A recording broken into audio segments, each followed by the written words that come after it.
Welcome, friends, to Tanked Up the podcast, all about video games and beer. It's episode 440. I'm one of your hosts, Ben, here with Lucy. Hello. Hi. Hi. And Aadil. Hey. We are going to drink some beers, talk about some video games, maybe, if anyone's played anything. Before we launch into beer, launching into beers, I've already started a beer. I've drunk a little bit of it, but it's, I suppose, not necessarily topical, but it is a brewery of the minute for us. Ranjit round the corner has got a bunch of Vault C beers in. He's expanded his range even more. I think he's got about 8 different breweries in now.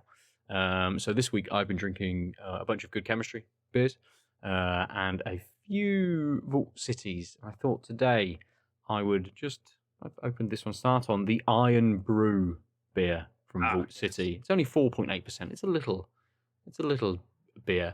But when I saw he had it in, I'm like, I'm going to have to buy it, aren't I? I may be the only one who does, but I'm going to buy this just to see what it's like. And actually, it does taste like my memory of Iron Brew.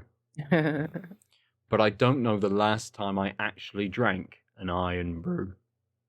I'm not sure the last... Vault City one. More than likely. I'm not sure the last time I saw an Iron Brew kind of in the wild either. But it's... They're around. They probably are.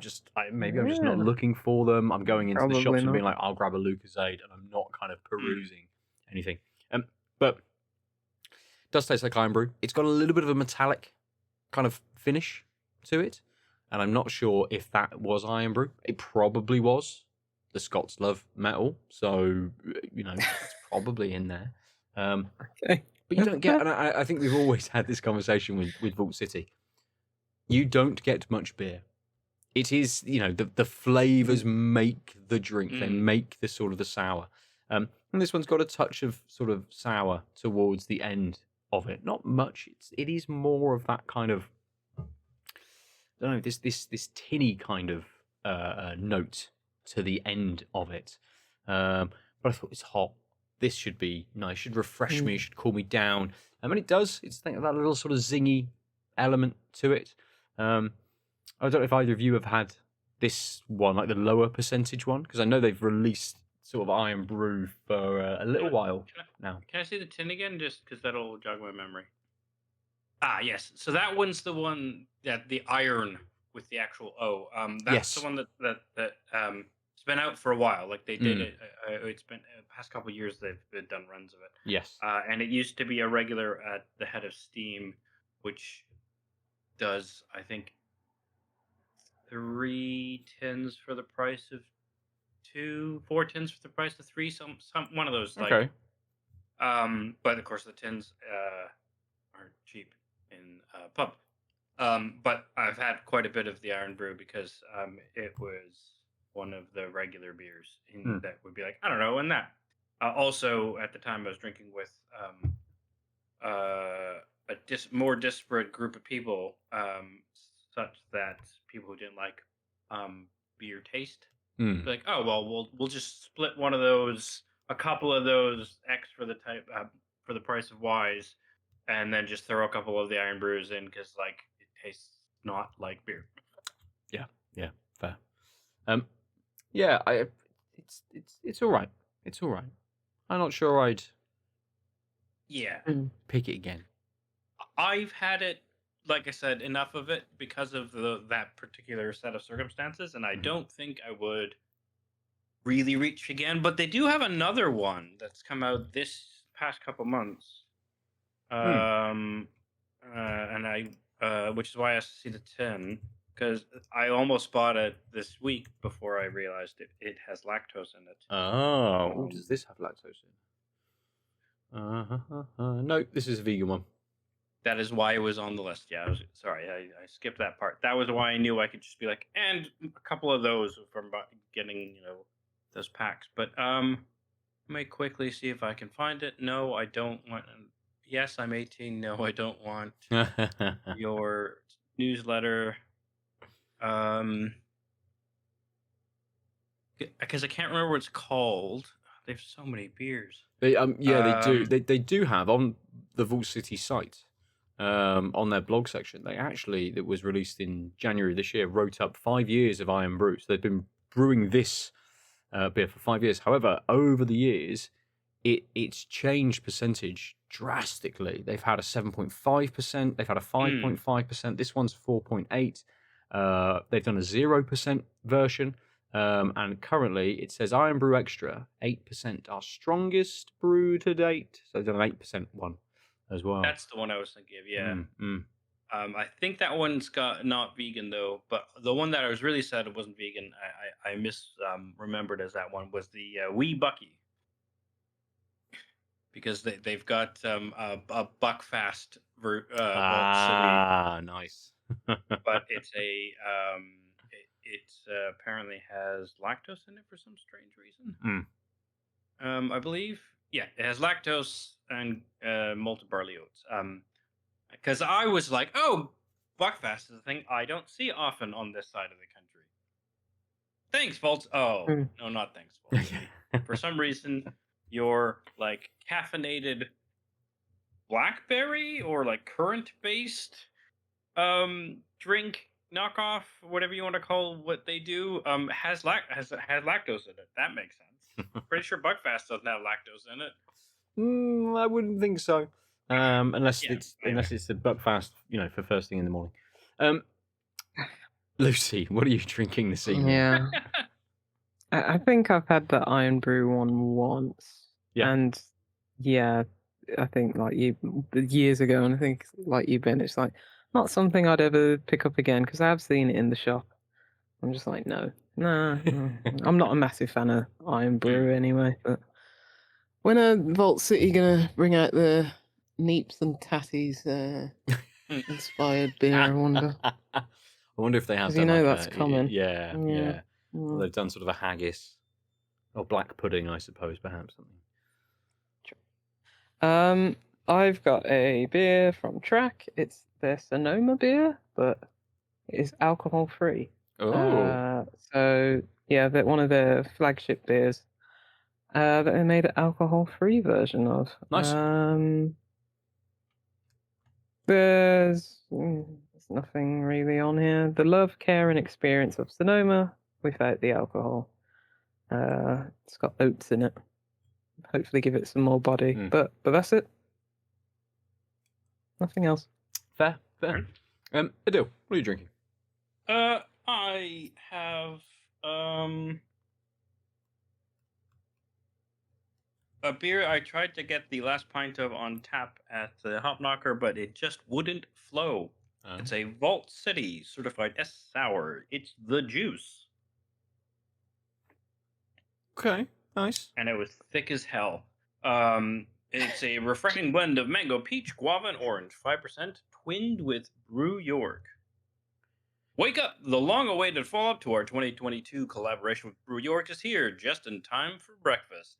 This freshly squeezed sour blends our mixed fermentation-based beer with a tropical medley of Alfonso, mango, juicy peach, guava, and zesty orange. It's absolutely bursting with fruit, but still can't legally be considered one of your 5 a day. We won't make that mistake again. Sour scale 2 out of 5. Obviously vegan friendly, and it has water, malted barley, oats, mango, peach, pink guava, orange, then hops and yeast. And I had a small sip of what could come out of the keg, and it seemed decent. And I was like, well, it's vegan. I'll buy a 10 of it and have it tomorrow. Fair. And today is tomorrow. Did you say? Did you say? Like it's obviously a collaboration beer with Brew York, but did it say twinned with? It did, yeah. And I think that's just them being cutesy, but yeah, because so if you look at the tin, and those of you not online or video / not, God, these algorithms are terrible. It says twinned with Brew York on the bottom. You can also Google or Bing or whatever the fuck kids use these days for a label, a picture of the label. But the the flavor text just says, it just says follow up to our collaboration in 2022. Right. So I think They're just using a weird word. Fair. Okay. I've pretty much finished this Iron Brew. I did start it early, so I am going to open a beer for the episode as well. I'll leave the last bit of that. So yeah, I thought, are we out of order? Ben just described his beer, but no, he's got one. Yes, absolutely. That was the kind of I've started drinking here's the already. one Beer. he made talked earlier. a lot about the beer that wasn't the beer of the episode. I'm going to drink a beer from Beak. It's called Wales. It's a double IPA. It's 8%. Again, Ranji, round at the shop, round the corner, has got a bunch of Beak beers in. And he's like, I don't know really how to price these. They've got like 2 that are closer to 5%, and we've got 2 double IPAs. They came in today. I've just chucked them all on the shelf. They're $5.99 each. And I'm like, I will have your double IPAs for $5.99, sir. Thank you very much. I'll come back tomorrow when you've repriced them a little bit higher, probably. I'm getting in now. So that's what I'm going to drink now. There is a tiny bit of flavour text from Beak. In search of a saturated double IPA full of Strata, Mosaic, and Ella, this hazy number sings with notes of white grapefruit, pineapple, and sticky resin. So the flavour text is a question and then a touch of the actual flavours. But yeah, I drink Beak a reasonable amount. I don't think I've seen Wales before. I definitely haven't drank it before. And that's Wales, the animal, for those listening, not the country. So I will get this poured out, and we will roll back round to you, Lucy, for Sonoma, the alcohol-free Sonoma. Yes. Straw coloured. It's very hazy. In fact, it's just basically opaque. Maybe if you can see, nothing coming through that. Nice aroma. It's got in fact, it's pretty good. Like, it's got a zesty, like lemon peel-ish kind of tint to it, but it's quite a lot of like tropical fruit aromas in it as well. Or even like bit of peach, bit of mango. Nice.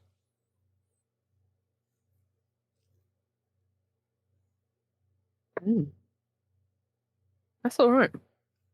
I think the oats are doing a lot of heavy lifting to give it that bit of body, so the body's nice. It's light, but not very thin and watery like a lot of alcohol-free beers.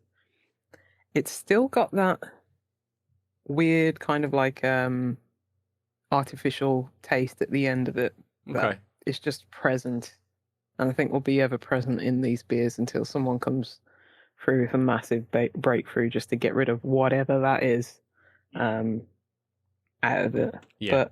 It's something that comes through the actual process of the de-alcoholization, whatever we. It's something, yeah. I'm not sciencey enough to know exactly what it is, but it's there, and it's very few, very few non-alcoholic beers actually have that. But I'd say it's got decent amount of fruitiness in it on the taste.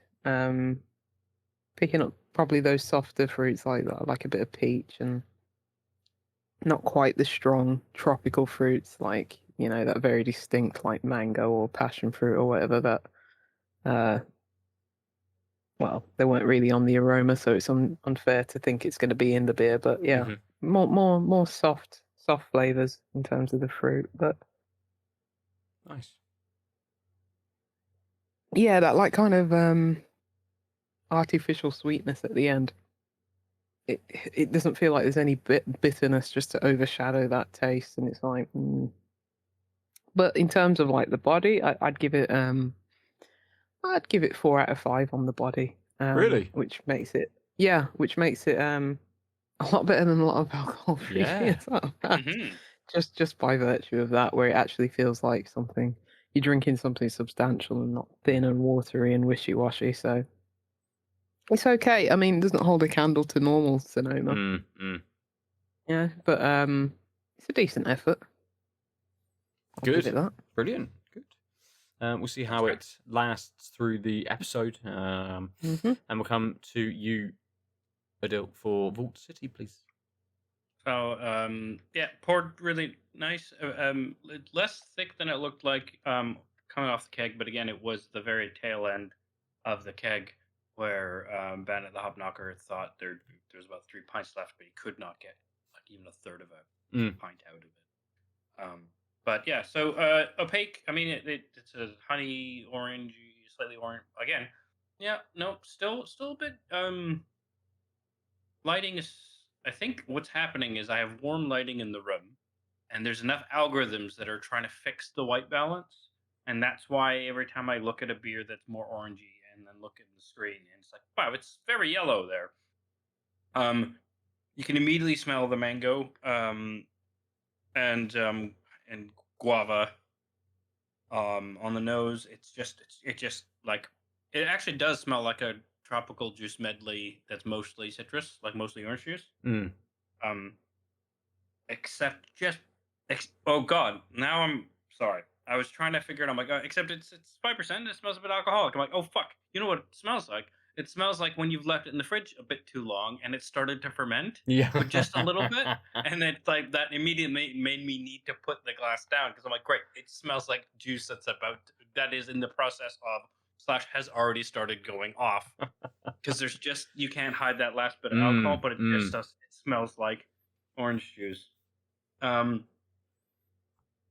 it doesn't quite have that tang that you get with slightly gone off juice.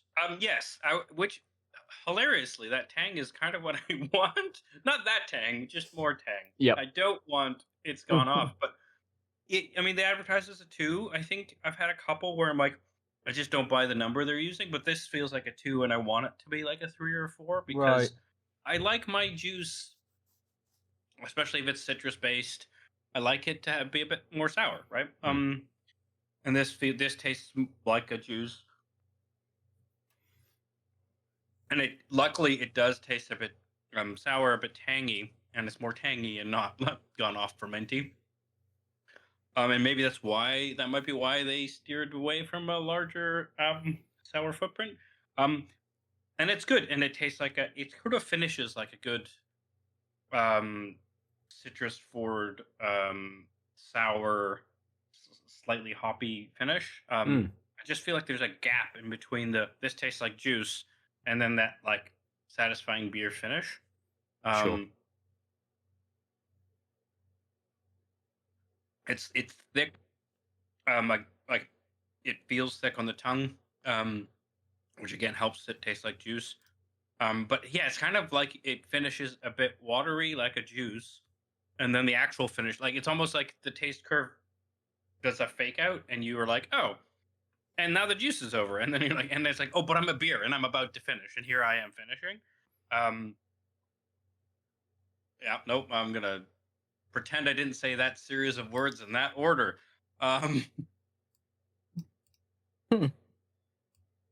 Yes, it can edit that out. Yeah. Can we? No one's gonna. Can but will. Yes. Yes. So you think it's finished, and then it starts finishing.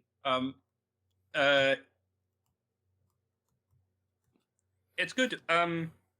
It's great. It would be great if it was like a couple hours ago, just because it was hot and I was like doing some packing / destroying a couch, such that I could replace its footprint with stacks of boxes. Okay. There's more things you're saying that just don't sound right. Well, Like it's an old couch. destroying a The only couch. reason I brought it was because I wanted Dorian to. He always slept on it in the old place, but it was uncomfortable. It was a bad IKEA pullout that if you tried to sleep on as a pullout, you would hurt yourself just because of the bad design. And unless you were like 5'3" and slept diagonally in just the right way, I think. But Dorian doesn't come downstairs, so he hasn't used that couch in a long time. And though Daisy's bed used to be on it, but Daisy's not around, so it's like, I don't need this anymore. I can't give it away. So, given that I've taken the week off because I'm currently on no medication, thanks to various circumstances, I needed to do something, and so destroying a couch so that I could pack stuff. Because Good way I'm to going channel away to things. Canada Yeah. soon. And when I come back, need to move / possibly install floors and cabling and floors by myself. Because I've decided to just say stop waiting for people to fucking return calls and just do the stuff myself. Because I theoretically can, I know I can do the cabling myself, and I theoretically can do the floors myself. I've got a friend who's done it before. Fuck this. I'll That's buy all you them need, lots a of friend. beer and just Mhm. be able to fucking plan my life, basically. Anyway, Yeah. So I need part of that is being able to move once all that stuff's done, / possibly before. And so having a place to put stacks of boxes of things that are actually done with and can pack away would be nice. So instead, I spent the afternoon disassembling a couch. Anyway, the beer would have been great 2 hours ago when I was sweating and it was hot, and because it sort of has that juiciness, but it does have that offset finish that makes you feel like you're having a beer. Yeah, fair. I just wish the two were more connected. Okay. So for my second beer of the episode, for the Beak, it's got a very big nose, like really, really fruity, really big. And Cyrano de Bergerac. That pun's never I come don't out know how before, that's has it? never I don't happened think. before. Yeah. Oh wait, it's because it's a shit joke. There's a lot of ripe sort of mango, maybe some melon as well in there. I can't remember what they said. White grape, I think they suggested. No, grapefruit and pineapple. Yeah, maybe grapefruit. It's a bit more stone fruit, perhaps, or that's the kind of what I'm getting from that. A little bit more sort of stone fruit. And flavor-wise, the nose pairs almost exactly the same with that initial taste that you get. But it does, as you're drinking, it does give you much more of that grapefruit flavor. There is a touch of a sort of a sour bitterness to the mid of this beer, which builds a little bit and becomes a bit bigger. It's definitely resinous. It's nice and sort of sticky, very, very dry as well. And I think those combinations work really well, going from that slightly, not super sweet, but a hint of sweetness into a middling sort of bitterness, sort of a much more sort of ripe kind of fruit flavor, a little bit of bitterness in there as well, and then it goes into that more piney, bitter finish on there. But it's like a, I don't know how to describe it, it's like a high bitter finish. You still sort of get a lot of those other flavors kind of coming through as well. It doesn't take over at all. It just sort of sits there in the background. It goes, yep, here's the bitterness now. It's going to run alongside all of these other flavors rather than sort of take over. So it's a nice flavor profile. I'm still getting a bit of that sort of, maybe it's a holdover from the Iron Brew bit, but that little bit of sweetness that I've still got, it's kind of sticking around even now, 30 seconds after I've sort of sipped, even though the beer is dried out and it's so far gone now. It's a lovely tail to this beer. You do get a little bit of the alcohol, I think, on there, so you can tell it's a bigger beer. It's got a bit of a bigger mouthfeel as well. It's a little bit more full-bodied, and I don't know if I held my glass up, but solid block of this sort of slightly yellowy orange kind of color. Again, maybe a touch more orange on the camera than it actually is, but it's a solid, it's a thick, lovely beer. Beak are brilliant at making beers. Yeah. So Yeah. Especially DIPAs. There's some of they're like one of the only breweries that I see now that are actually putting out a whole range of higher alcohol beers still. Yeah. Like they do the the stouts, imperial stouts and double IPAs and even like tippers and stuff like that. It's like, oh, don't often see that. Yeah. I guess from track you do as well, but yeah, it's very few breweries now, unfortunately. It is unfortunate. The expense of things. Yeah, because Yeah, I like a double IPA. I like absolutely. an Yeah. Imperial Stout. And I don't know It's again. alcohol-free stuff. Yeah, what are we doing? You keep doing it though, mate. Doing it to yourself. Um, It's because I got so many. Just like, I mean, I that's got still you giddy at the doing it to start of the yourself. year. It's just you did it That's to yourself true. quite emphatically Slowly. at the beginning of the Yeah, year. it's slow torture. That's what it is. But yeah. yeah, I wonder if No, it's no. like a price point thing, if it's a a retailer sort of thing as well. And talking with Ranji, he was sort of saying the sweet spot for him is that kind of Mhm. like 4 to 6.5%. Really, they're the beers that sell a Those lot are better. rookie numbers. Absolutely, but he's like they're the ones that sell. Yeah, any obviously, because no one wants to spend £9 on a beer like we do. completely.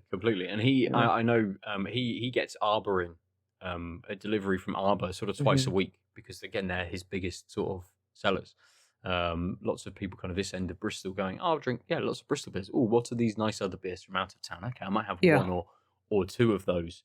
And he does a mix and match kind of 3 for X sort of price on the beers as well. So you can kind of delve as you want into a lot of different breweries and things.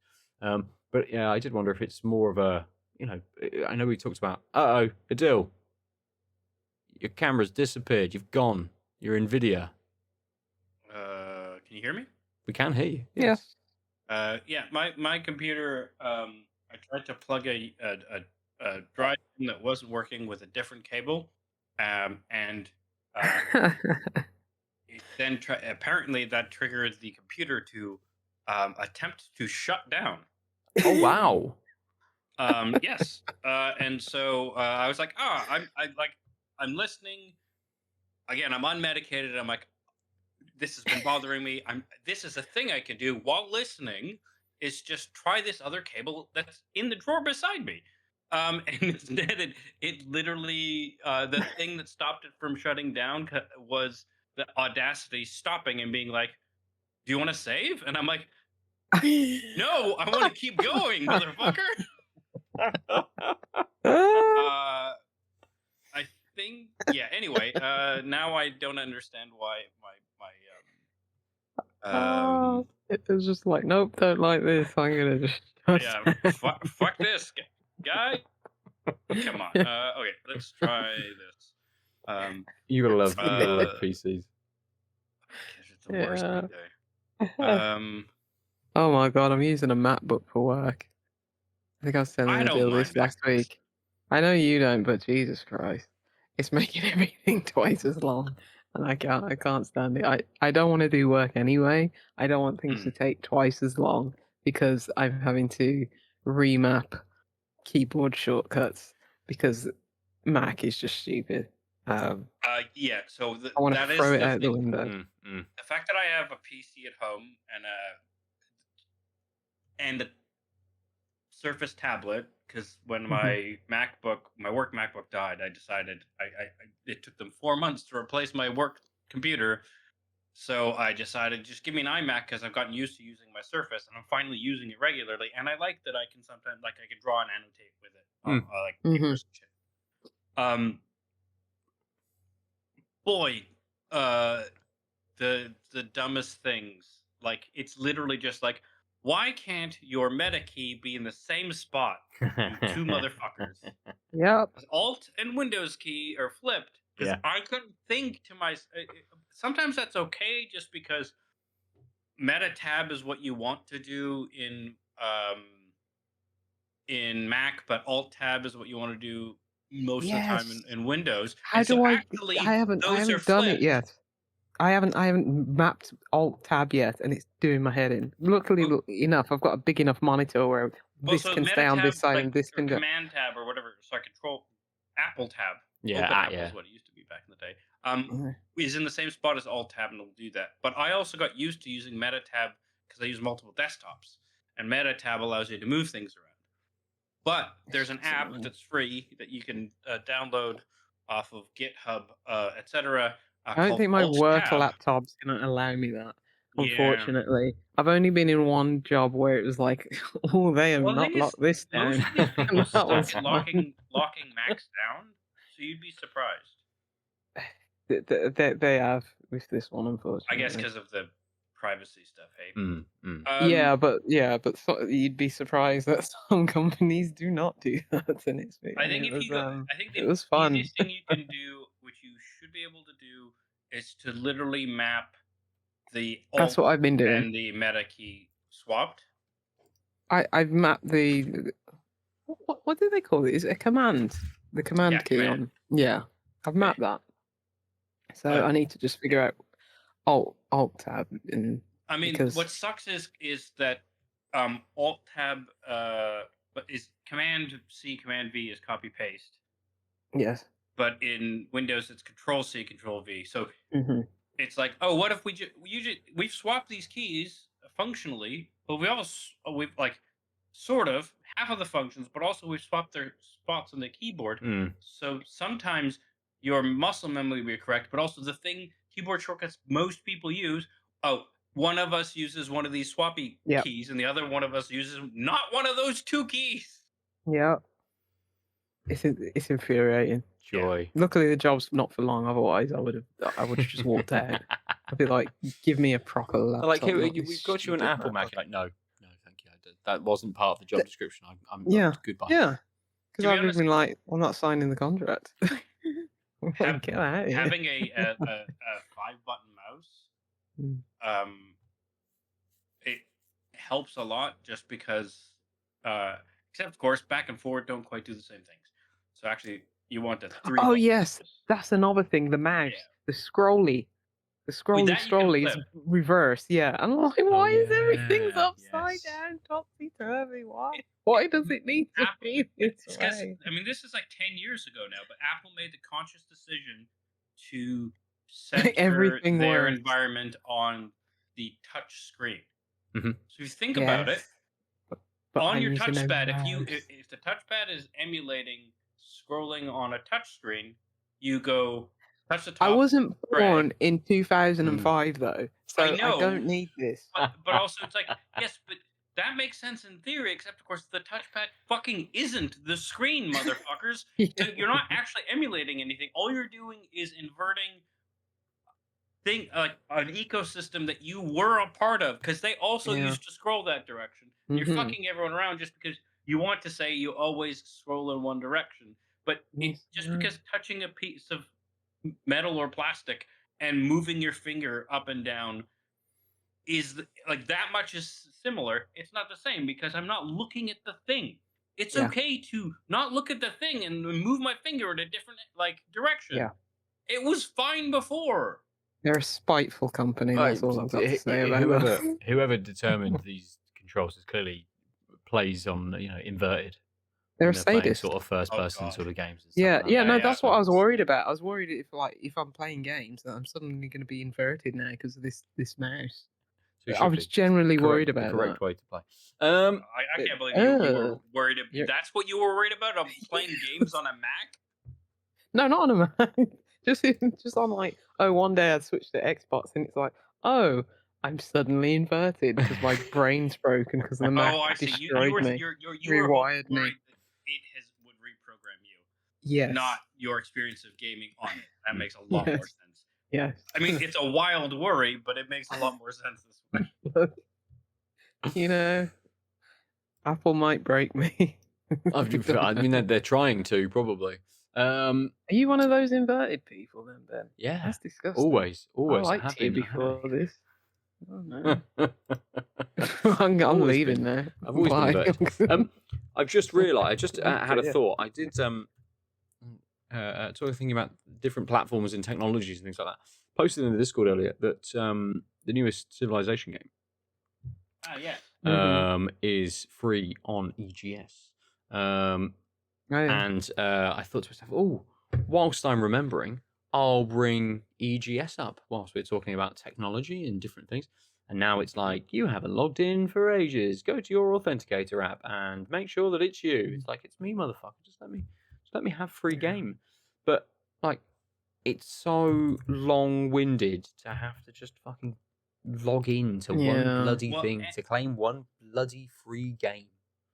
It's even worse because, they say, remember me, but every time I think it's every time they update the client, they empty that like cached cookie or Mm, whatever mm. cookie like thing Yeah. that they use, which means functionally it never remembers me because Yeah, I I swear I never have to open do the it fucking every thing, week. and I Yeah. don't even open it on the weekly to get the free game. I open it sometimes like I do it on the weekly, and I swear I have to, do the 2-factor every single time.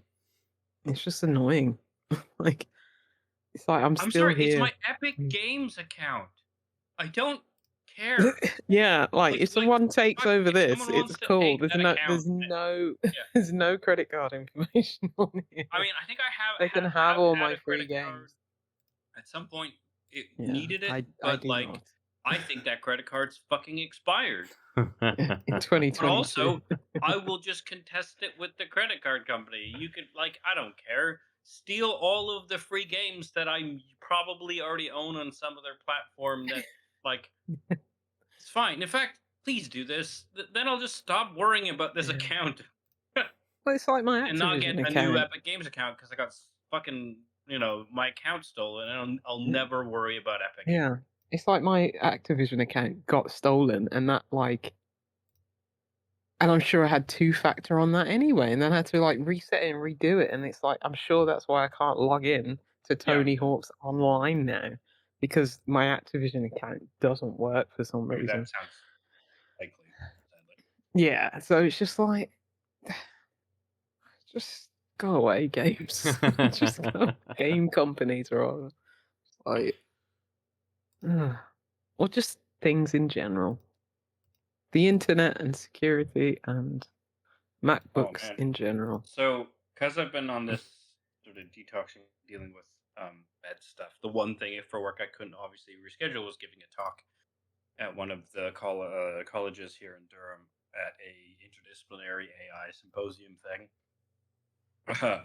And it was me, myself, 2 people from law, 1 person from computer science, and a colleague, Finton, from also from philosophy. And Finton did his bit on the political and social ramifications of this push for AI, and framing it as just like Google became a surveillance company and you're the product of that. The chatbots are you are the product, and actually it's really scary because they are going to aim for the parasocial loneliness epidemic chat girlfriend versions because those are the ones that will get people hooked on the service such that they continue to be the free product. And then I did my usual we need to take a step back about AI solutions and think about the infrastructure and the actual total costs because of not only opportunity costs of power generation but carbon footprint of the training and fucking implementing these things. And actually it's something that they're getting by on because we should have been paying attention when the internet started growing so much, but we didn't because it's so diffuse. And now it's coming to roost because it's outpaced. Did you know that according to Cloudflare and another study, over 80% of internet traffic currently is AI scrapers? This doesn't surprise me. Jesus. Yeah, which means, but that's the way they say it. But if we look at it the other way, which means the total amount of internet traffic we have now, had yesterday, of actual people, 4 times as much of that is hitting servers so that they can try and get more data for their fucking models. That's nuts. The expansion and growth is that big, right? Yeah. Well, why don't we just accept it's going to be the Matrix soon? It's not though. They're not. It's not that good. It's not fun. It's not fucking Snake. It will be Give me the fun. Snake. I'll be Cypher, but I don't Yeah, I get want that. the I get a fucking chatbot that tells me that Barack Obama was the 573rd president of the United States of Whamerica because it hallucinated. I don't think that's right. Correct. Whamerica's never had 537 presidents. It's had 362 prime ministers. I know. But how because else am I going to Bing find bought out 432 what Brock the name of of the governor that was a cat. How else am I going to find that out? I mean, can't you use can't Google it, Google. No, because Google that'll will come with a fucking wrong AI answer. give you its I had AI to, answers. yeah, I had to, ChatGPT is my friend. I've just accepted it into my I life mean, now. if Zuckerberg has its way, ChatGPT will be all of your 12 missing friends. Have you heard this? Yes. Zuckerberg, Yes. No. 2 months ago, I think, says people need friends. The average person needs about 15 friends, but only has What? 3. So many. And so Meta's new thing is to Yeah. be the 12 missing friends. That's How their close are these actual friends, mission though? statement. Sorry? How many friends? Like, what terms are these friends like? They're like, None of oh, this. I'd share Stop trying to everything with them. understand I know their it's all bullshit. stupid, but is it just like the friend you always just send a Christmas card to, or is it the friend that you tell your It's supposed to inner be. darkest I mean, secrets away? from what I've Because seen of 15's the a vague lot. research, it's supposed to be someone you interact with and can actually talk about the things going on in your life. Some level of I'd actual say I have- confiding in.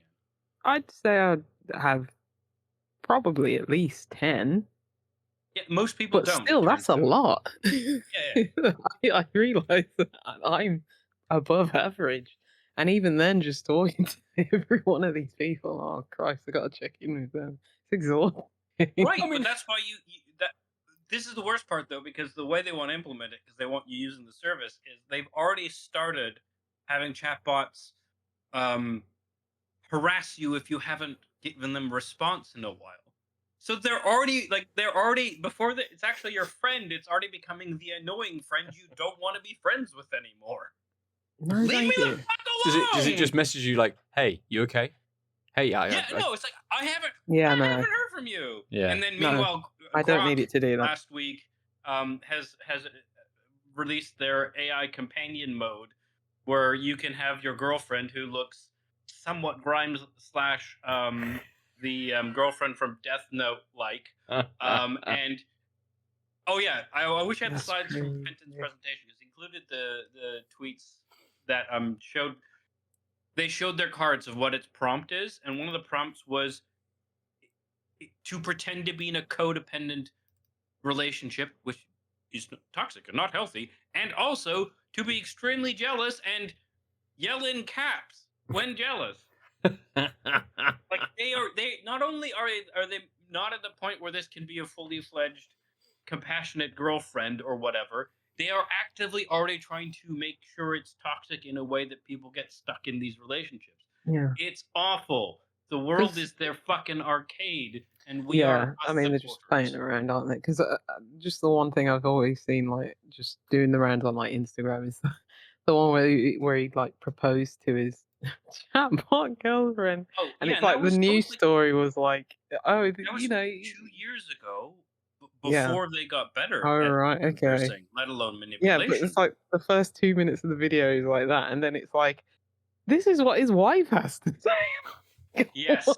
Oh my God. I forgot that wrinkle. His Also, wife Ben, and kid. way to hold that beer in your mouth like a champion. We haven't had a spit take on the show in a while. Boy, was that close. I was like, oh my God, it was just like, I was not expecting that plot twist. Oh my God. Do you like, think? Can you imagine if I turned around to Kim and I'm like, so, I'm getting married? She's like, what the fuck are you talking about? To my computer? No, Fuck off, not your leave, computer. go, It's a leave. cloud service. To a JPEG on a screen. Yeah, it's not even a tangible When item. you said your new girlfriend puts you on cloud 9, I didn't realize you meant it's just your 9 cloud service. At least you can roll a MacBook down an aisle. You can't see them Oh, mate. Like at least the picture of my new chatbot wife, you know, in its NFT form is at least £1 million. It's fine. It's okay. It's art. I've invested. I've got married. It's mine now. You know, this actually might turn into a bit. I have to do 2 different sets next week because someone dropped out of the Durham Free Fringe that I'm co-organizing and running 2 comedy nights and comparing. And so I don't want to do the same 20, 30 minutes in both because I'm insane and that's what you're supposed to do. And there's got to be something here. Absolutely. Throwing Grok, absolutely coming out as Mecha Hitler as well last week, and you're well away. Yeah. Good. Should we talk about some video games? If yeah. Before we do, I had a look. So I use to search things. I use Ecosia as my search engine. Oh, but how do you find it? Because DuckDuckGo went down yesterday, so it's fine. and I was real pissed off because I was like, I have to use Google now. Yeah, so Ecosia, you can choose whether you want it to search through Google or search through Bing. And so I searched through Google, but Ecosia doesn't have any of that AI. It does have an AI thing, but it doesn't come up as the first thing. You have to specifically go to look at their AI stuff if you want to choose that. But every time you search, it counts towards them planting trees as well. Yes. In a variety of countries. So I have switched to that, and I can't remember. They've planted some trees on my behalf based upon the amount of searches that I have done. I've been meaning to add them to my list, and since DuckDuckGo stopped working, I'm going to do that right now. Do it. I searched cat governor, and the first thing that comes up is Wikipedia, but it's Stubbs. He was the honorary mayor of Talkeetna in Alaska this is a long-living cat from 1997 to 2017. So 20 years. Good on him. That's a long-living cat. Yeah. Probably the best governor that they've had. Absolutely. And I very much enjoy how the Wikipedia article goes on to say Stubbs was described as a tourist attraction, having been flooded with cards and letters and drawing 30 to 40 tourists each day. For a small town in Alaska, that's probably a lot. More than probably. You'll find like the population was like 26 or something like that. Yeah. Yeah. Good. His position was honorary, as the town is only a historic district. There we go. You can go to Wikipedia, search for Stubbs the cat. Don't be stripping, plaudits and rewards from our boy Stubbs. Yeah, don't be. Brilliant. Cool. Aadil, we podcasted a couple of weeks ago. Afterwards, I dominated the conversation, and afterwards, you mentioned I actually played a game. Do you want to talk about that? Oh, the game. Well, yes, I have been playing this game for a while, but this game came out with a new set. Oh no! Is it magic? It gets better, Lucy. Is it Final Fantasy? It was great that I couldn't talk. It is. You see, I was alright with the magic, but I knew what that was going to lead to. I knew it would be fun. That's right. Part of the Universes Beyond things, which this is the first Universes Beyond set that is in standard, which means that you are forced to play with non-Magic the Gathering cards in Magic the Gathering if you want to play standard Magic. Quick aside, did they have a Sonic? Am I dreaming this, or was there like a Sonic? Oh god, you are barreling ahead, Lucy. There's multiple video games and Magic card things to talk about. Sorry, I'll shut up. Yeah. But yes, they came out with 4 commander sets, or decks, around FF 14, 6, 9, and 7, I believe. But in the main set, 10. 10. Yes, sorry. Yes, of course, because Una and Titus. Yep. It's Una and Titus, and then it's sorry. Did you say Biggs? I said anus. Oh, anus. Biggs is Sonic. We'll get to that later. Apparently. Apparently it's Titus. Someone was saying. Titus, isn't it? Stop. Surely. Yeah, Y'shtola is the FF14. What are these words? Yeah, exactly right. Here, I'm just gonna bring them up. So, Ben, have you played FF14 outside of the little bits we played 17 years ago? No. Is that the MMO one? Yeah. Well, the second MMO one, which itself is the second version of itself, because of course Final Fantasy does sequels upon sequels, even in its sequels. Yep. Yeah. So Terra is from FF.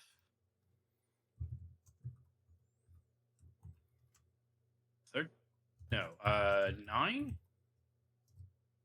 Anyway, the point is they did all that, and then they also made a full 250 card mainline set, which has stuff from all over.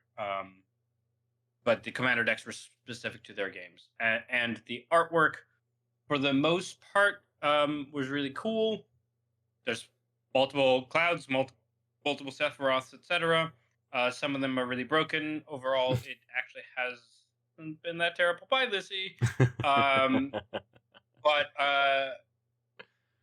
yeah, I think it's really neat because I actually know people who are getting back in Magic because of this, because they're fans of both. But of course, it's also priced terribly because they're passing the licensing costs on to the consumer, despite the fact that the product is literally pennies to make. Yeah.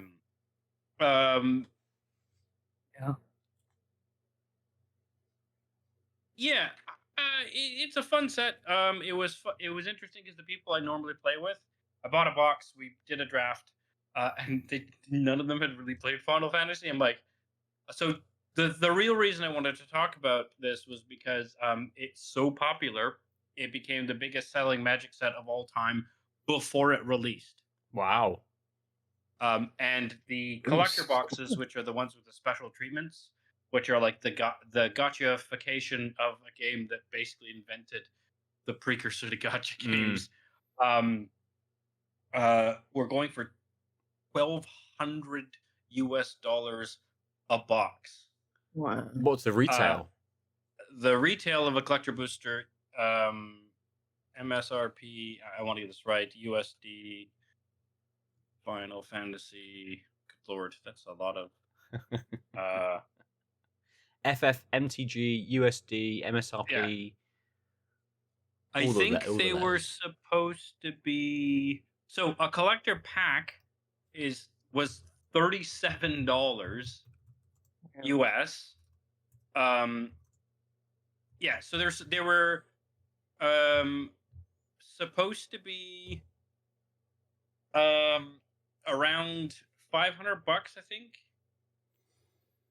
500 or 700 USD was their base list, but because it was so it was so fucking in demand that by the time MagicCon Vegas happened in the States, you couldn't hold on to a box for $1,200 US.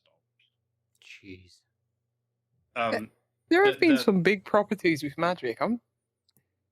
This is probably the surprised, but I'm not surprised. Yeah, that this is the biggest. Right. I mean, Lord of the Rings sounds like a big deal, but you don't have. Lord of the Rings is a thing you read the books and maybe you like the movies, but there isn't like a merchy thing. Final Fantasy, they've been selling dumbass bullshit statues for $300, right? For years and years and years. Like the fandom, also because it's so many games, there's just more people, and like there are people who are obsessed with just this one game, but they will be sucked into that to get the fancy version of that one character. I'd love to see what the Venn diagram of nerdery is between I also think Lord of the Rings and... So I think that Magic the Gathering, Final Fantasy, especially modern Magic, because it's gotten way more popular in the past 5 years. I think that is like very much overlapping in a way that I don't think people realize, but also Wizards of the Coast / Hasbro is probably banking on their follow-up Universes Beyond being as good, and I don't know if they will be. By the way, there are 2 more Universes Beyond sets coming this year. Do you know what they are? Apparently Sonic. No, Sonic is a secret lair. This is where they sell cards from their website. I know. This is why I wanted to talk. Sorry, I'm mistaken. So some of these are reprints with skins. They're like Magic card Fortnite skins, where it's the same card with a new name and the actual name underneath, and Winnie the Pooh. And it's Sonic, right? And so they have a set of artifacts that are like Sonic's shoes and Shadow's shoes, and they both give things haste. But there's also mechanically unique ones, which the Sonic characters are, and that was the big controversy when The Walking Dead came to Magic 5 years after The Walking Dead was fucking pertinent. But these secret layers sell out and get scalped, and they have this huge deal with Marvel, and the Marvel secret layers, like basically no one could get. Blah blah. Yeah, Spider-Man is coming to Magic in October. And I actually think it'll be a smaller / less of a big deal than Final Fantasy. Not because it'll have more people, but Spider-Man's the just rapidness one of the man. fan base of wanting a thing with Cloud on it versus wanting a thing. There are a billion things with Spider-Man on it. No one collects them all, right? No. People But, are doing like- freaky things with, you know, Cloud and Let's be honest, pillows and it's, cards. So but you can also do fun. got So that why? part of the So Venn I, diagram too. I'm gonna sidetrack. A couple things that are pretty great is you can have the design is really fantastic. So I don't know if you played FF6. That's the one with the Phantom Train. You know Who are you talking to? well, I know the answer from you. Fuck off, Lucy. So there's the monk in FF6. His big move is suplex, and what he does is he goes and he grab. This is still sprite, right? This is pre-polygonal. Yeah. And so the sprite comes up, grabs whatever the enemy it's doing, and then like literally like hops up and does a suplex in a very janky animation. But obviously, there are different scales of enemies in the game because it's still like turn-based JRPG. But suplex works on and is just a move, which means it was very comical because you could suplex anything, including really big things. And so one of the memes that came out of FF6 was that what's his name suplexing the Phantom Train, where you're literally playing a whole level on a train. I'm sure you've seen the memes, right? And then you end up fighting the train, which is like powered by spirits, whatever the fuck, ghosts. And then you suplex it, and the guy comes up and he picks this giant train up and suplexes it. And it's an artifact vehicle that you can crew and attack, and it's a 6/5. And there's a fucking spell called suplex, which is like one in a red, and it does a certain amount of damage to creatures, or choose one, or destroy target artifact. Like the attention to detail. Getting meta with it, yeah. Yeah, so you could either suplex someone or fucking suplex the Phantom Train into oblivion, and it's like that. I got to do that. That's hilarious and fun. And you know what? It's even fun if you don't know the meme, because yes, I just said I suplexed a train. It's fine. You don't play Final Fantasy. I suplexed a train. Yeah, that's good. Anyway, what's the other one? What's the second? What's the second thing? Not to be confused with James Cameron, it's in fact Avatar. Right. The Last Airbender. The Airbender, Anime, right. Which I think is a really smart idea because it has very dedicated fans. It also, just knowing though there's anime versions of Magic cards and they always sell out and are like ridiculously expensive. Have they done any anime collaborations before? I mean, they do them on one-offs. So there's like anime art on like Smothering Tithe, which is a very popular commander card. And the art makes no sense. The original Smothering Tithe, it's like when an opponent draws a card, if they don't pay 2 mana, you make a treasure, which is an artifact you can tap and sacrifice it, and get a mana of any color. So it means every time they play the game and try and accelerate through, they're getting card selection, and you're getting ability to cast cards before you should be able to afford them. It's super impressive. And the original version is an old man literally vomiting out coins. Because it's a tax effect. Which I could do. Right? He's been smothered by the tithe. And then I will actually find, because it's so it's so brazen that they know what sells, because sorry, I don't think God. I will put this in our chat. Unfortunately, those of you watching online won't be able to see it, but it is a thing that's worth seeing. Again, this is supposed to be a taxing effect.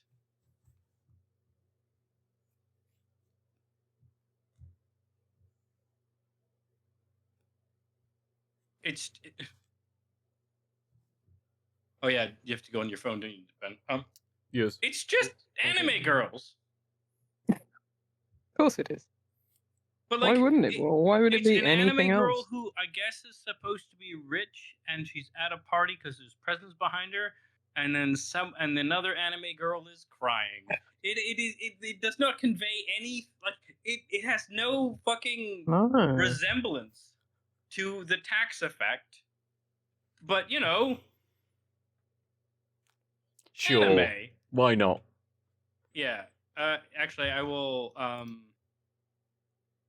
quickly. I will show you the original one just to show you how. See, if she had massive bazonkas, the smothering would have been when you more say clear. But this is the first anime girl that I've seen who hasn't, so that's impressive. It's hard to tell. I think the ruffles are. Yeah, that's the thing. Usually, it isn't hard to tell. So very surprised. There are Oh. less buxom anime girls. True. Otherwise, They're how all could you have types. the storyline about the one who's nervous about the size of her chest? It's There are true. all types of anime girls. You're right. Should give them their props. There's busty ones. There's cat ones. Such a Busty diaspora of anime girls.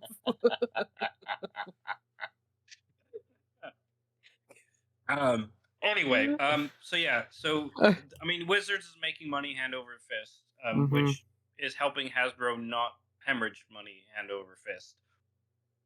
I think it's actually very bad that it's so successful, and the secret layers selling out every time means that they're basically printing money, and they're very conscious, and you can tell that they stopped doing print to demand under the guise of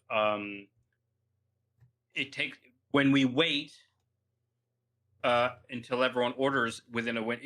So they went away from this model, which was here's a 30-day window where you can order these cards in foil or non-foil. When it's done, we print them and we send them to you in the mail. And in the beginning, it took almost 6 months to get to people. By the end, it was only a month, and people stopped complaining. And then they went back to, we're going to put them on sale. We're going to make a certain number of them, and they're going to go on sale. And lo and behold, FOMO and scalpers have made it so you have to sit for 2 hours, 3 hours online, and you still might not get them. And the latest one was the Sonic one, which these look cool. I like Sonic. I wasn't going to wait online. But also it seems like they've listened about the scalpers, and so their solution was you can only buy 2 of any one product. But of course, that's 2. So one person can get 2 foil, 2 non-foil, 2 of the foil bundles, 2 of the non-foil bundles, 2 of the super drop foil bundles, which are all of the sets that came out that day. So that would be not just the Sonic ones, or not just that one Sonic set, but the reprints of the artifacts that were shoes and hammers. And then the super bundle, which is those and the other non-Sonic ones that came out that day. So you can only buy 2 of each product. So that's 2 of each individual foil version, 2 of each individual bundle in foil and non-foil, the Sonic bundle, and then the big bundle in foil and non-foil. So one person can only buy 8 copies of the thing that everyone's trying to get. Yep, that sounds like that will solve the problem. But also, some of them, they figured out doing the mechanics right is really cool, because one of the things is they made a treasure token, which again you can see is the smothering tithe thing. The get a thing, sacrifice colors, treasure artifact, add 1 mana of any color. They made a thing where if Sonic is around and a version of him, if one of your things dies, it creates a treasure token or is dealt damage, and then they release treasure tokens, which are rings. Yeah, I was about to say the ring. And it looks so good. It's oh, that is such a smart idea. Having Death be a ring triggers, so you're getting the rings. I wish they did more with like if you don't have any treasure tokens and it's got indestructible so long as you have a treasure token or something like that. But really cool. Also, don't like the late stage capitalism of it, and will probably never play with these cards. That's okay. I have too many Magic cards as it is. One of the things I did do was read the room, and I ended up getting all 4 of the commander decks at MSRP from Final Fantasy, because when they were put up for pre-order in March, I was like, this is gonna get fucking stupid. I'm just gonna spend like $120 on 4 decks, because I'm sure I could resell them if I don't end up liking them. And sure enough, now they're like settling out, but all but one of them is continuously sold out. But they were selling for $100 a pop. Like, I could have just turned around. I could have been a scalper, right? Like, I could have made £60 per deck by just, as soon as it was shipped to me, put it on eBay, easy, right? Literally 2.5 times what I paid for it. Fine. That's a bad system. That's not the point. Yeah. No, exactly. The point is, For I you, wanted anyway. these things, and to be honest, I've been like, because I'm trying not to work on my days off work. I've been brewing Magic, and I've been brewing Magic with some of the cards, because like I am one of the few people who liked FF 13 and 13-2. I don't know if I ever played the third one, but I like Lightning as a character, and it turns out Lightning as a Magic card is kind of busted, and it's like I've changed ideas I've had in my head to like pivot around Lightning, and it's like, oh, I'm brewing, but also like the Hope card, Hope is Time, combines lifelink or life gain and mill, which has never really been done before, and so I don't give a shit about that Final Fantasy character, but I want to make how much life can I gain in one turn, such that by the end of turn you lose that many cards from your library, and if you don't have a card to draw at the beginning of your turn, you lose the game. I don't even have to hit you. I'm just going to gain as much life as I can so you can't kill me, and I'm going to drain you of your library in the most inefficient way possible. Neat. I don't care about the character. This is the Magic guy. And so it's like, this set was so well designed that there's like, the FF part of me and the Magic part of me are both like, ooh, let's try and make some weird shit. Yeah. Your worlds have collided, and I'm happy for you. But sadly, I will not be able to play as Sonic, but I did buy the Deadpool one. But also, I don't know how to make the Deadpool card not awful to play. It's a very meta thing. When Deadpool enters the battlefield, his text box. He says when it enters, exchange his text box with another permanent card, and his text box says at the beginning of your turn, sacrifice pay 3 mana to pay 3 mana to sacrifice this, or get 3 damage, or something like that. Basically, every turn you start with it on your battlefield, it hurts you until you can buy your way out of the card. But when it enters, you swap its text box with something else. Okay. So the only way to build this is to have some sort of recurrence. Otherwise, it's a one-off effect. But basically, what you're doing is like, hey, you've got a great card. What if I had that card and you had a thing that hurts you until you paid to get rid of it? Oh, this is a great play pattern. Everyone's going to love playing against this deck. Because I'll just try and make it enter the battlefield as much as possible, or make copies or something. Because otherwise, like, it just leans into unfun. Yes. But I still want to do it. I just think I might do it once. It's one of those decks where I think I will play once and then be like, you guys don't want to play against this again. Anyway. I do enjoy having a look at the cards in the Cloud Commander pack. They have a card called Clever Concealment, which is Tifa, Aerith, and Cloud in the dresses during the Don Corneo sequence during Final Fantasy VII. And that's really great, because that's actually a reprint of a card that existed. They just figured out how to tie through. Yeah, nice. There's a card called Secret Rendezvous, which is a card that's been around for a while, and it's you and target opponent each draw 3 cards. The one in the Commander deck is Tifa and Cloud on the Ferris wheel. But in the collector boosters, there are different versions of the card. Oh. the collector.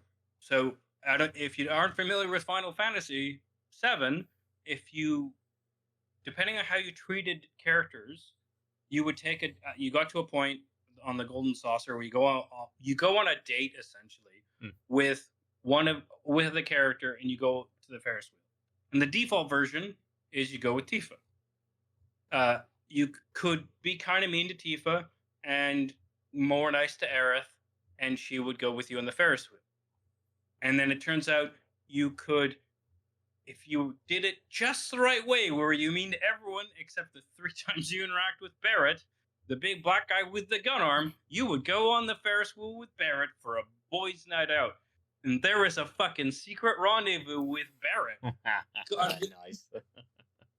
And it's like, wow, you've memeified, and of course it's incredibly rare and hard to get, which is like building into the gacha thing, but it actually mirrors the difficulty in the game, and it's like, oh, you guys really did pay attention. Yeah, that's very good. Because they're all nerds as well, and they're doing their dream job. You know? Yes.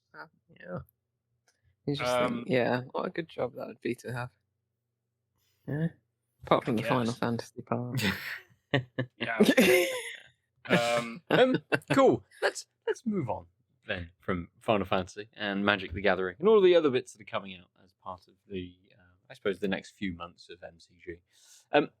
Move on to other games. Lucy, is there anything you wanted to chat about this week? You were off last week. Anything you sort of been playing at all over the last few weeks? Nothing pressing. I've played a few levels of Tony Hawk. Oh yes. 3+4. Yeah, it's good. It's like 1+2. So it's good. Those games are good. You know, I haven't got to 4. 4 was always my favorite because it was just stupid. You know, and it's a shame that they've kind of got rid of the kind of like mission structure thing from 4, but it's just 2-minute levels. Right. So, but I'm interested to see what those are like. You know, just as 2-minute levels, and I guess most of these levels have the same objectives, like do this score, get skate, the letters SKATE, and I don't know, do a heel flip over this gap and this and that and the other thing. So I don't know. I think it might take a bit of the soul out of 4, but I'll just be glad to have some of those levels back. I don't know if they've done all of them, but yeah, I will report back once I've delved a bit more into it. When you say you haven't got to 4, is that because you have to play through 3's No, you don't levels? have to. You could, right? You've just decided to play through Do 3, yeah. 3 first, Yeah. Yeah, it's good. Like the soundtrack is. I mean, they never had. Well, for the 1 and 2, they didn't have the full soundtrack that were in the original games. And Yeah. Same here. Like, I think I saw an article. I didn't click through into it, but it was saying like the number of tracks that were in the old games have come through to the new games, and it's not that many.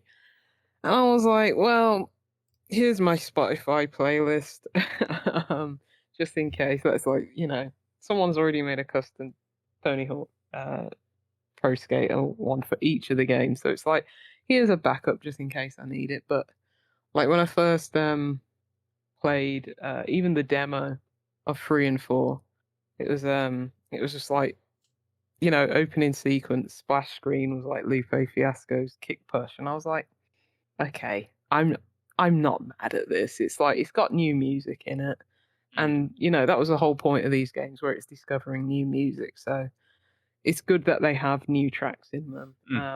Still got some of the old tracks, some of the old favorites, like, you know, that you can't do without, like the Ace of Spades and stuff like that. So it's like, yeah, there's still enough here. I haven't heard Public Enemy yet though. But yeah, it's good. I'm it's probably the only game I can play this summer. Although, new game I should say, because I have been playing another Activision game. That's because it is Activision. Because I'm just like, I need something mindless. And I've been playing Spyro 3, the Reignited Trilogy, the remake that they did. Right. I think it was Toys for Bob. I think it was Yes. them that who did that. It was probably about 5 years ago that came out now. And I was just like, this is like different enough because the graphics and like all new and everything like that, where it's like I don't really remember much about it. Like, because I think I played a lot of 3 back in the day. Number 1 will always be my favorite, but yeah, way back when I played a lot of 3. But it feels like a new game now because it's like it just looks visually so different. And yet, like, it is just running around charging things and not having to think of much, and it is just a collectathon. It's like, okay, I can turn my brain off at the end of the day and still play something because I just haven't been playing anything, and this is just enough of like, okay, this is just muscle memory, as is Tony Hawk. Just absolute muscle memory. I don't really have to think about it or read a tutorial or Nice. No, that's very nice. learn new mechanics. It's just like, yes, just in vegetative mode. playing these games. Am I right in thinking Toys for Bob are owned by Microsoft? Are they still around? First of all, or have they been absorbed into the Call of Duty machine? That's the first question. Is they because I don't know whether Toys for Bob were part of Activision, but everything was published through Activision, right? Like Spyro and Crash and what else did Toys for Bob make? Skylanders, Crash Bandicoot, and Spyro. Yes, they used to be owned by Crystal Dynamics till 2000, and they've been owned by Activision since 2005. Right. Oh wow. Skylanders was a while ago. Skylanders was when? 2011. Really? Damn. 14 years ago. Oh, you go on their website and they say we are an independent game studio. Maybe did they buy themselves out from potentially? Microsoft? Maybe yeah. Maybe they're just obviously publishing deals and things like that through people. But oh yeah, Activision 2005 to 2024. Right. So nice. yeah, maybe they bought themselves out under Activision and by virtue of that Microsoft. Yeah. Interesting. Following layoffs at the studios, Toys for Bob spun off from Activision in May 2024. Yeah, so they're their own entity now. Nice. That's a studio that's been around for a while. Yeah, absolutely. Yeah.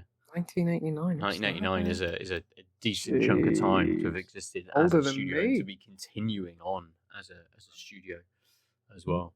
But no, I mean Spyro's always been fun. Even those kind of I don't think I played the Reignited trilogy, but I remember playing the first couple of games on PlayStation. You know, again, many years ago now, and it's kind of one of those where you can. I think as a kid, you probably didn't necessarily have the function to switch off and just sort of be like, cool, I'm just going to lose myself in this a little bit. You were like, I'm a dragon, I'm flying around, I'm firing fireballs, I'm jumping, I'm collecting all of these things, I'm doing a load of stuff. This is cool. Whereas now you're just like, just floating about. There's a thing over there, I can get that thing. Yeah, all right. Cool. Yeah. Doing 100% on levels though. Yeah. Because I think maybe they've made it a bit easier as well. It feels easier for sure. But yeah, because I played the first one in the Reignited Trilogy. It got like, on my save it says like 95% or something like that. I didn't dig into the second one, but I was just like, I'll play the third one. I have good memories of this. Nice. Are you playing it through Game Pass? I own it. Right. But yes, I am playing it through Game Pass on the Steam Deck. So yeah, because because I think via doing it that way, because I'm sure I could stream it anyway, because now you can stream not any, but most Xbox games. It's certainly newer ones. You can stream those via Game Pass anyway. But I think it must be part of Game Pass normal anyway, because it's Activision. Microsoft owned Activision, so yeah. In a roundabout way, even though I own playing it through the service of Game Pass Ultimate on the Steam Deck. It's running great. Nice. I turned motion blur off because I was like, Spyro did not make me motions back in the day. What is going on? Oh, it's motion blur. Can you turn that off? Did you turn that off? Yes. Nice, good. Because there's no need for it to be there.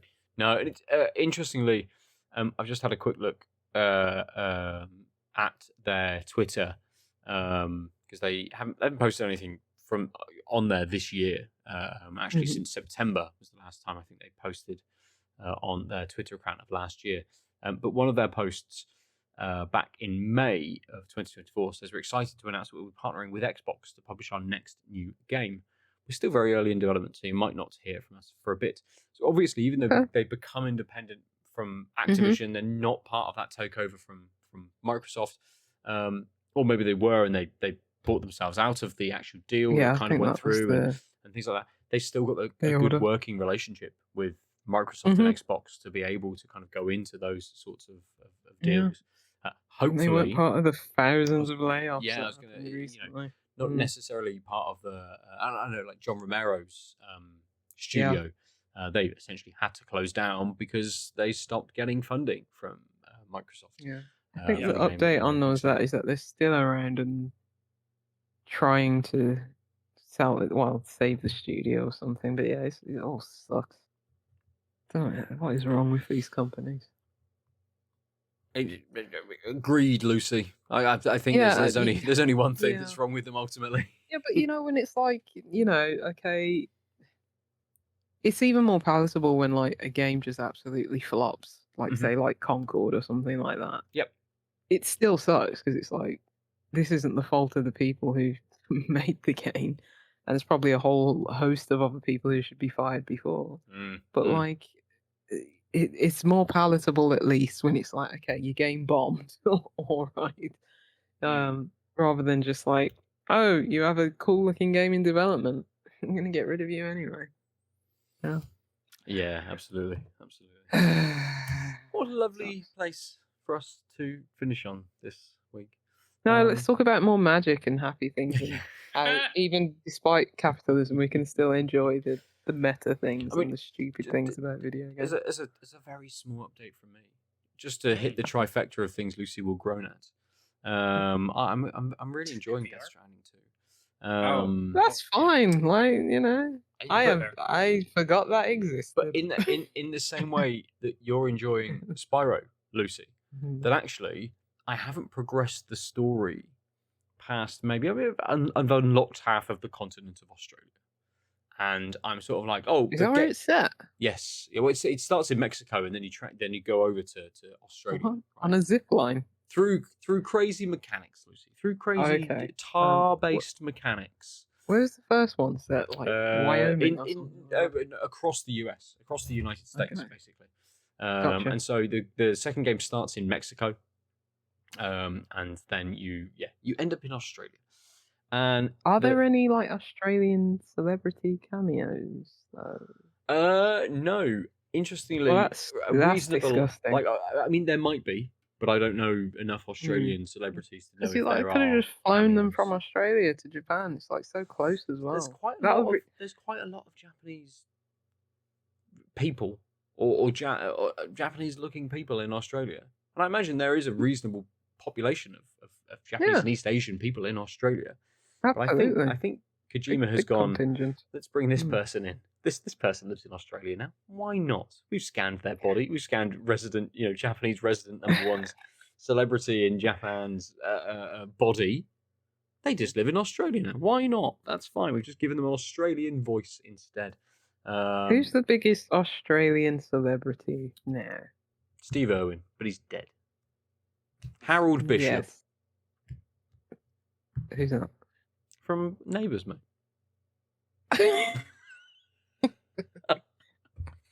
Biggest Australian celebrity though. Probably Hugh Jackman. Kylie Minogue. Right, Kylie Minogue or Hugh Jackman. Yeah. Yeah, or one of the Chris It's a Hemsworth. shame there aren't maybe. anymore. Like new, yeah, maybe, yeah. There needs to be a new generation of like Australian big talent. I'm sure there is. Is Catherine? No. I mean, Who's- how into celebrity news and things are we? We're not. So Yeah, very. There may be tons of Australian celebrities, and we've got fucking no clue about any Unless of them. there's if there's an Easter egg for Round the Twist, then it's Game of the Year. Have you ever?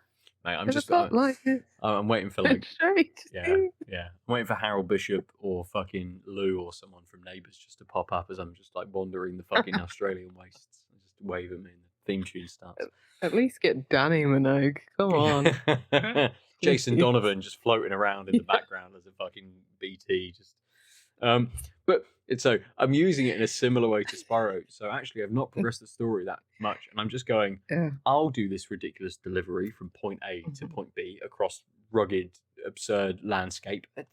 Let's not use the motorbike. Let's get the floating, like portable carrier, and stack that up with materials. And actually, on my way, I'm going to build a zip line.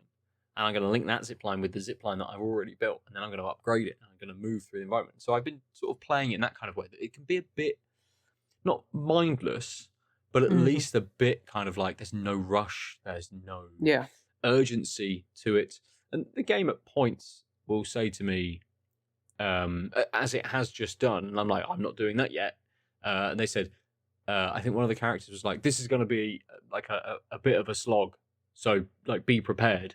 It's giving me those little hints that the next part of the game wants my attention for an hour or something like that. And I'm like, cool, I don't need to do that. For a cutscene. I'm going over this way. Die Hard Man. Going over this way. Die Hard Man wants to speak to you for an hour. Oh, mate. There's new characters. There's Tarman. There's Tomorrow. Tomorrow is a character. There's Rainy, because she makes things rain. Oh God. Sure. These are like very like African inspired names, you know, when someone's just called Happy or Blessed. or Destiny or something or So seems like a big inspiration. I don't know any Africans called Die Hard. I do like at the moment the main villain is called Neil. That's pretty good. Same as in Death Stranding, the main villain was just Clive. Oh no, or Cliff.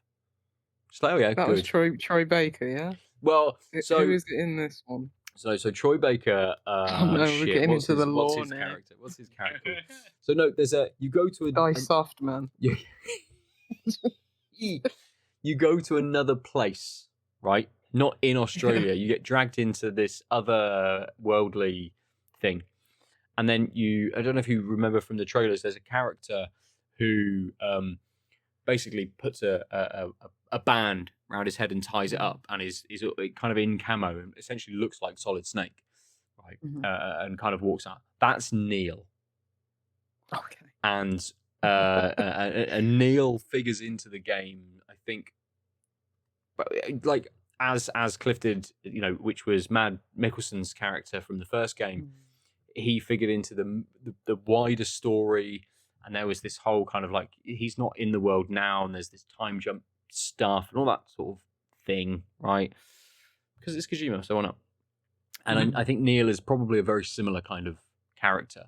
You're taken somewhere else to have a like a gunfight with him and his skeleton crew, flaming skeletons that are just sort of like wandering around with guns, obviously, It's in an alternate universe. I don't know. I don't know whether it's so. The Death Stranding. Maybe it's just New Zealand. Could be Tasmania. And it's so you're fighting. someone with gun swords in an alternate universe. Is that what you're saying?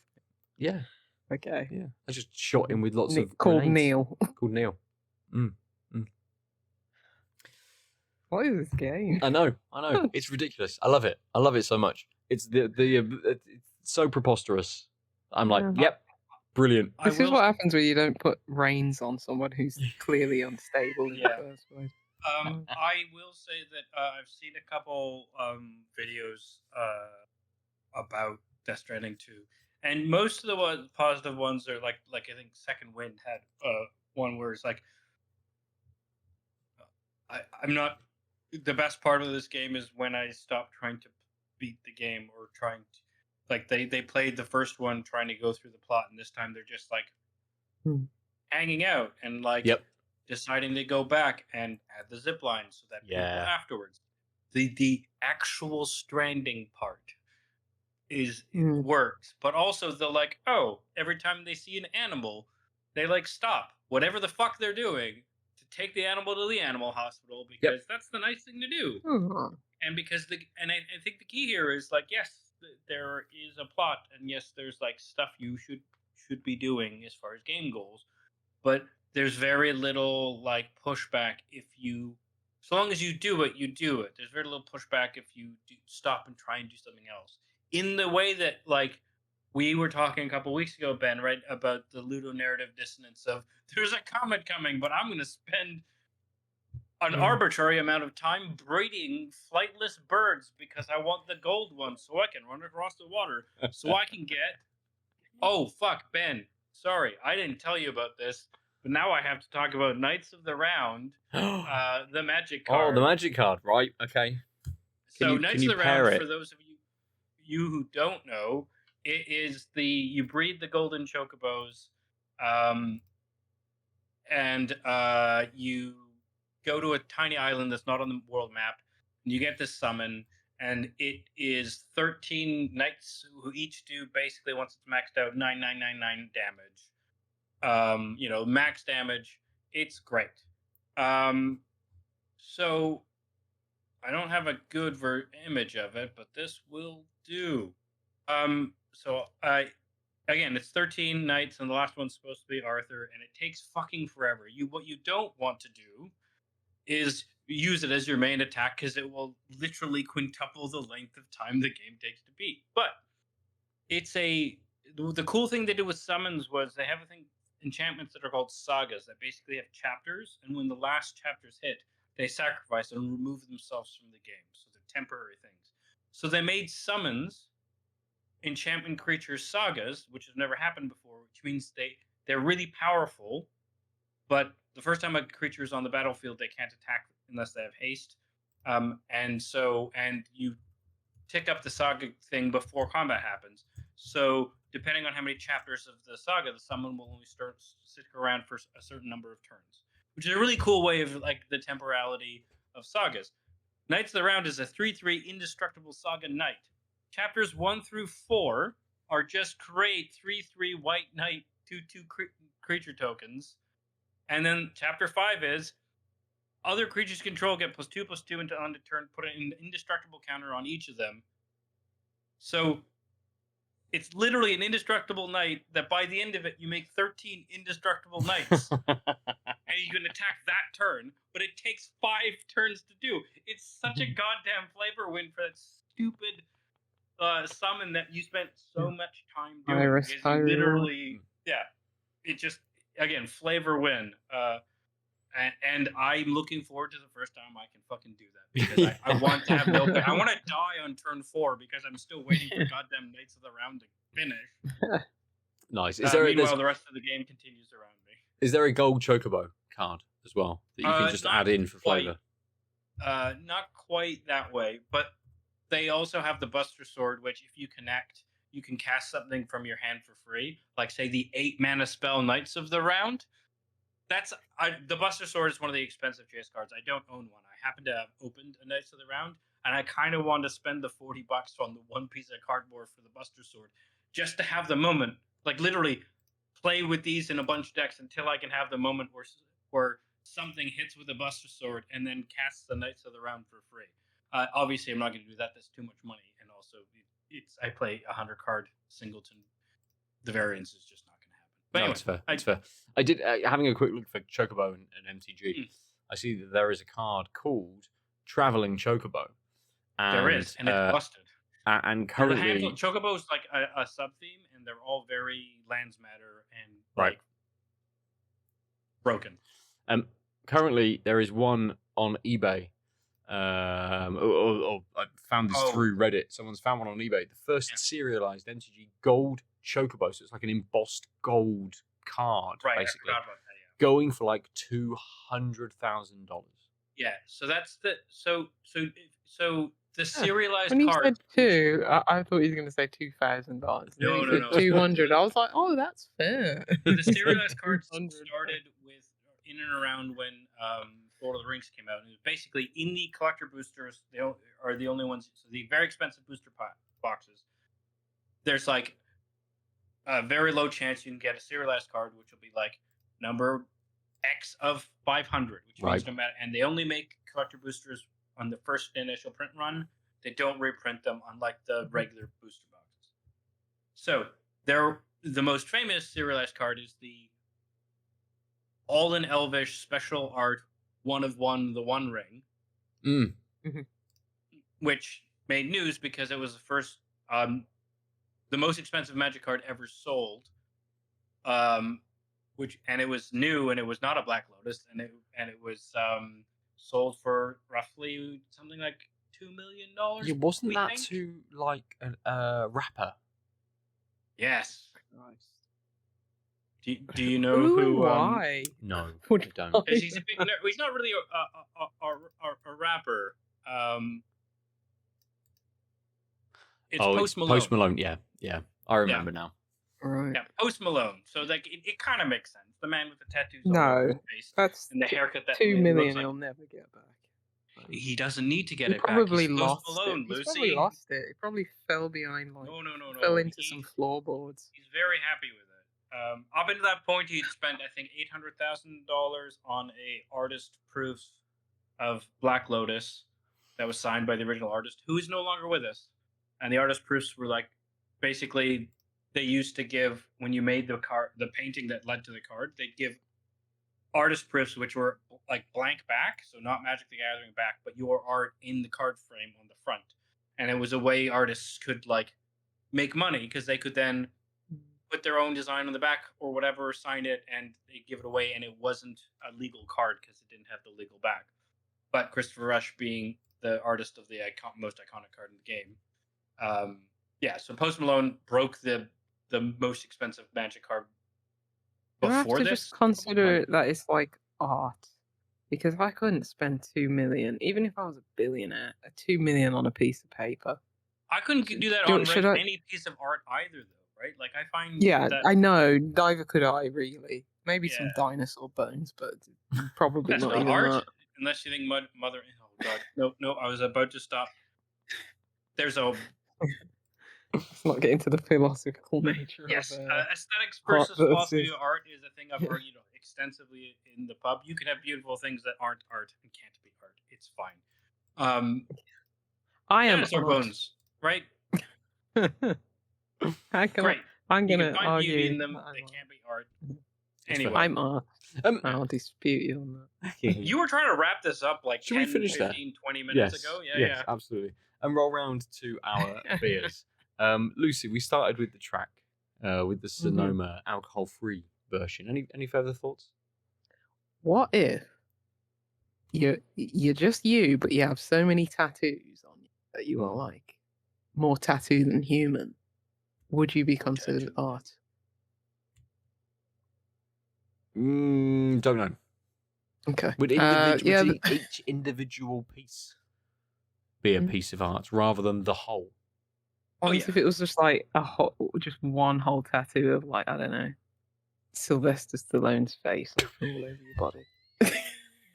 like a bitmap that's been put on the wrong mesh. Yes. It's like his face, but it's stretched across your body.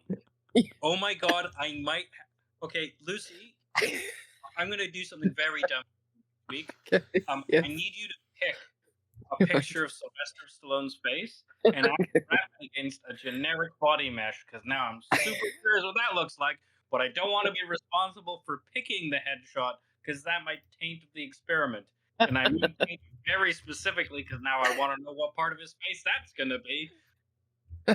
Okay, I'll do that for you. I'll be part of this experiment. Yes, the Sonoma alcohol-free. Yeah, it's I only just finished it probably like 15 minutes ago. So yeah, it was one nice to sup on. Had, as I say, the decent amount of body made it a much better experience once you become acclimated to that kind of like weird, superficial, sweet kind of finish. But yeah, it had sort of some fruity notes to it. As I say, no bitterness, which, as I say, would have probably overrode that artificial sweetness at the end. But it was nice. It was nice. I think body goes a long way because like I've had many beers that had that artificial sweet taste at the end, and are just thin, and it's just like, oh, this is disappointing. Whereas this, it's like I feel like I've had a beer still. Beer with a little bit of Nice. off flavour, but a beer. So yeah, it's up there with the ones that are probably just a smidgen above okay, going into good character territory. All right. Yeah. Nice. I don't That's think you even get many alcohol-free beers into that bracket. No. So this is as I say, it's just by virtue of having the body, you know. Because it's got some of some taste and flavor there besides the finish. So there's something there, but to have to have something that tastes like a beer, you need that body. That's what the alcohol, provides, and like obviously like the malts and the grains and the oats provide the body as well, but it just seems like everything's just like stripped out of a beer once you take the alcohol out as well. It's like everything else goes. It's like the hops they're like clinging on for dear life, and the grains are like no, just like all going down the toilet. So whatever remains, it's just like it is what it is, and this one at least had the body remaining in it as well. Good. That's good. Good. Aadil, the Vault City. I will say by the end of it, that like transition from the like where the juiciness started to fade, but then the actual finish of the beer, it felt a little more bridged. So it was much more enjoyable, I'd say, in the last third of the beer than the first third. Okay. Yeah, I still like it. I think it wants a hot day just because it's just so juice like that by the time we started recording, the sun was starting to set and the house was less oppressively hot, and I was more aware because of that, or maybe more critical of the like non-beeriness just because of the time of day and what I usually want to drink at that point. So yeah, I think you weren't recording a podcast at a specific certain point in time, you wouldn't have that very niche problem I had with beer. Fair. I had this in reserve, but and it's the Vault City Mango Chili Margarita 5%. But I will. I'm not sure I'll be able to record next week because of the Durham Fringe, but if I don't, I will report somewhere about it. Nice. Or I might just drink it tomorrow because it's probably another hot day. I want to know about that chili. Yeah. I mean, that's why I thought they'd be a good one too. And then some asshole kept talking about Magic the Gathering. Oh, good. For me, the Beak Wales is a great beer. It's a lovely double IPA. It maintained its flavour, its consistency, its body all throughout that beer. I think I probably finished it like 30 minutes ago. And I started back on what I had left of the Iron Brew from Vault City. But it went down an absolute storm. It was a really, really good beer. Very nice double IPA. Not on that vegetal kind of side, but still gave you that sort of resinous, bitter kind of note to it. It wasn't sweet. It's not a fruit bomb, juice bomb. It is more on that kind of slightly bitter sour kind of end of double IPAs, but just a really good beer. A lovely flavour combination that flowed through. So I will be I can't remember what the other one is called. Trails, I think the other double IPA is that I picked up from them, which I'll more than likely drink tomorrow. But looking forward to that now very, very much. So, friends, if you want to talk to us about beers or games, you can do that in a couple of different places. You can do it on Blue Sky now over at Out of Lives. You can go to outoflives.net or look for the podcast on Out of Lives YouTube page. Just search for Tanked Up and we should come up. You can get each of us in a variety of different places, but mostly at the moment on Blue Sky. I'm Nova47 there. Aadil is. At the Omniarch. And Lucy, where are you currently? I'm on Blue Sky as well, so I logged into it once. If you hit me up there, I'm sure someone will notify me. Or something will, probably. Yes, perhaps. And yeah, I'm pretty sure I'm GC Release 9 on Blue Sky as well. Yeah. Nice. Good. So there are the places, there are the beers we drank, the games that we have been playing. If you're kind enough, rate and review us on your podcast service of choice. They're becoming fewer and far between as various services close and Google got rid of their podcast entirely last year. But you'll find us in a variety of places. And come and chat to us in our Discord as well if you fancy. Thank you very much for joining us this week. We've been Tanked Up and we'll see you soon. Goodbye. Goodbye. Ciao. Arrivederci.